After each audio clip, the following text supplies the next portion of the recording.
YSR Congress party అధ్యక్షులు శ్రీ జగన్మోహన్ రెడ్డి గారి ఆధ్వర్యంలో 175 నియోజకవర్గాల్లో పోటీ చేసినటువంటి అభ్యర్థులతో సమావేశం ఏర్పాటు చేయడం జరిగింది. ఈ సమావేశంలో జగన్మోహన్ రెడ్డి గారు కొన్ని నిర్ణయాలు తీసుకుని మనకి 1,33 లక్షల మంది ఓటు వేశారు.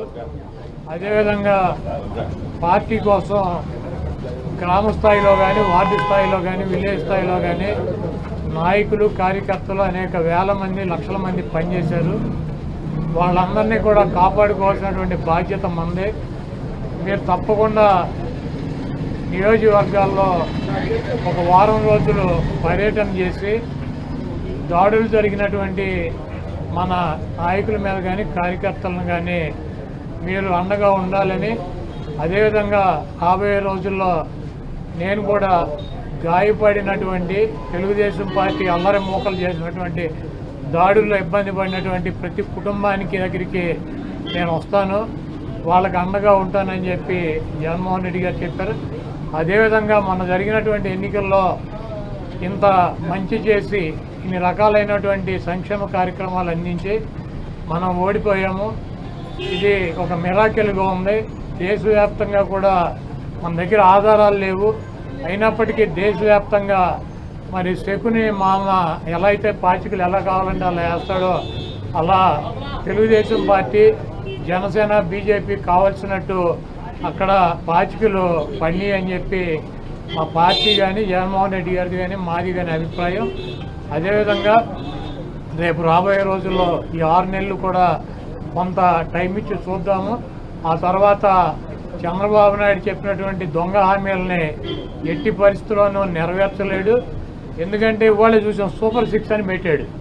ఆ సూపర్ 6లో 18 సంవత్సరాలు దాటినటువంటి ప్రతి మహిళకి 1,500 పెన్షన్ ఇస్తా అన్నాడు. రేపు 1వ తారీఖు ఇస్తున్నాడా? దాని గురించి మాట్లాడట్లా. 3 గ్యాస్ సిలిండర్లు ఇస్తా అని చెప్పాడు, దాని గురించి మాట్లాడట్లా. బస్సుల గురించి మాట్లాడట్లా. అదేవిధంగా బీసీ కానీ, ఎస్సీ కానీ, ఎస్టీ కానీ వర్గాలకి 50 సంవత్సరాలు దాటిన వాళ్ళకి పెన్షన్ ఇస్తానని చెప్పాడు సూపర్ 6లో, దాని గురించి మాట్లాడట్లా. అది ఎప్పుడు ఇస్తాడో చెప్పట్లా.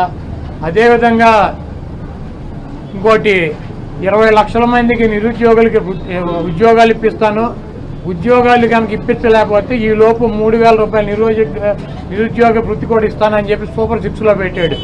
మొన్న తెలంగాణలో హరీష్ రావు గారు మాట్లాడుతూ చెబుతున్నాడు, చంద్రబాబు నాయుడు గారు చెప్పిన వాగ్దానాన్ని ఏమీ చెప్పాడు. 1,000 రూపాయలు ఈయన పెంచింది. ఇప్పుడు వచ్చి 3,000 ఆల్రెడీ ఇచ్చేది జగన్మోహన్ రెడ్డి గారు. 3,000 ఇస్తా అంటే ఈయన వచ్చి 1,000 ఇచ్చాడు. మీరు అక్కడ 2,000 ఇస్తా అంటే రేవంత్ రెడ్డి 4,000 చేయాలి కాబట్టి అక్కడ ఇబ్బంది పడుతూ ఉంటాడు. ఇంకా ఈయన సూపర్ 6 అని చెప్పి ప్రతి మహిళకి 1,500 రూపాయలు ఇస్తాడు 18 సంవత్సరాలు దాటిన వాళ్ళకి. మరి ఆ వాగ్దానం ఎప్పుడు చేస్తాడు? రేపు 1వ తారీఖు ఎవరా?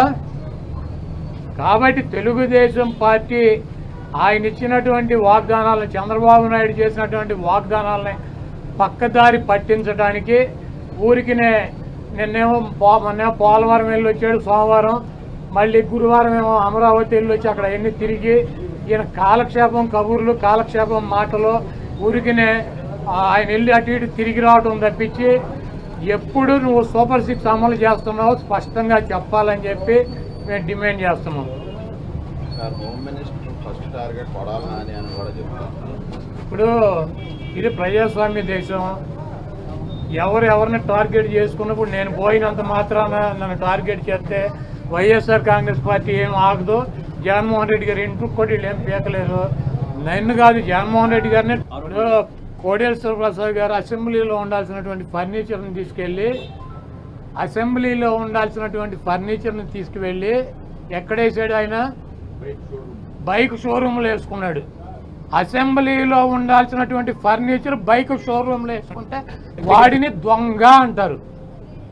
సీఎం క్యాంపు కార్యాలయానికి ప్రభుత్వం వచ్చినటువంటి విజిటర్స్ కోసం ఒక కార్యాలయం, సీఎం జగన్మోహన్ రెడ్డి గారి కార్యాలయం అయితే 10 మంది 20 మంది కాపాడుకోవాల్సిన ముఖ్యమంత్రి కార్యాలయం కాబట్టి అక్కడ ప్రభుత్వం కల్పిస్తుంది. 20 లక్షలు మట్టుకుపోండి, లేకపోతే కడతామని ఫస్ట్ రోజు చెప్పాం. దీని గురించి కావాలంటే పట్టుకోండి. బస్సులు, ఫర్నిచర్, ఆ సూపర్ 6 లో ఎంత ముష్టి ఫర్నిచర్ ఎంత ఉంటుంది. ఆ తర్వాత కావాలంటే పట్టుకురండి. మేము షోరూమ్ వేసుకున్నాం, తీసుకెళ్ళి మా సాక్షి అలా క్యాంపస్ లో పెట్టినటువంటి ఫర్నిచర్ తీసుకెళ్లి సాక్షి వేసుకున్నావా. దొంగ అంటే అసెంబ్లీలో ఉండాల్సినటువంటి ఫర్నిచర్ తీసుకుని బయట షోరూమ్, నీ సొంత షోరూమ్ వేసుకుంటే వాడిని దొంగ అంటారు. అంతేగాని క్యాంప్ ఆఫీస్ లో ఇచ్చినటువంటి ఫర్నిచర్ క్యాంప్ ఆఫీస్ లో ఉంటే దానికి కావాలంటే డబ్బు కడతాం, లేదంటే ఫర్నిచర్ తీసుకుపోమని చెప్పాం. దానికి దొంగ ఇవన్నీ పనికిరాని మాటలు. ఋషికొండ ఫర్నిచరు, దాడులు, కొడాల నాని టార్గెట్, జగన్మోహన్ రెడ్డి టార్గెట్, ఇక్కడ పోలీసులు తీసాం. ఇవన్నీ సొల్లు పురాణం. మీ చేతనేం చేసుకోండి, నో ప్రాబ్లం. మీరు సూపర్ 6 లో పెట్టినటువంటి వాగ్దానాలనే మీరు ఎప్పుడు అమలు చేస్తున్నారో చెప్పాలి. జగన్మోహన్ రెడ్డి గారు తరఫున మేము అడుగుతున్నాం, వైఎస్ఆర్ కాంగ్రెస్ పార్టీ తరఫున. చంద్రబాబు నాయుడు అమలు చేసే బాధ్యత నాదని చెప్పి పవన్ కళ్యాణ్ గారు కూడా చెప్పాడు. కాబట్టి ఇవన్నీ సొల్లు పురాణాలు వద్దు. మీరు చేతనేం చేసుకోండి, నో ప్రాబ్లం. మీరు ఎవరిని చంపేయాలో చంపేయండి, ఎవరిని కొట్టాలని ఉన్నారు కొట్టండి, ఏం చేయాలని ఉన్నారు చేసుకోండి. మీరు సూపర్ 6 లో ఇచ్చినటువంటి వాగ్దానాలనే 1వ తారీఖు నుంచి 4000 పెన్షన్తో పాటు అమలు చేస్తున్నారా లేదా, దీనికి స్పష్టంగా సమాధానం చెప్పండి. వైఎస్ఆర్ కాంగ్రెస్ పార్టీ కార్యాలయంలో ఇప్పుడు ఆపరేషన్ లేకుండానే మోకాళ్లకు ప్లాస్మా ట్రీట్మెంట్. మీ ఆర్థోపెడిక్ సమస్యలన్నిటికీ రోబోటిక్ టెక్నాలజీ ద్వారా తక్కువ ఖర్చుతో శాశ్వత పరిష్కారం. ఫ్రీ కన్సల్టేషన్, ప్రతి ట్రీట్మెంట్ పై 20% డిస్కౌంట్. ఈ ఆఫర్ కొద్ది రోజులు మాత్రమే, త్వరపడండి. V9 hospitals 9281465842.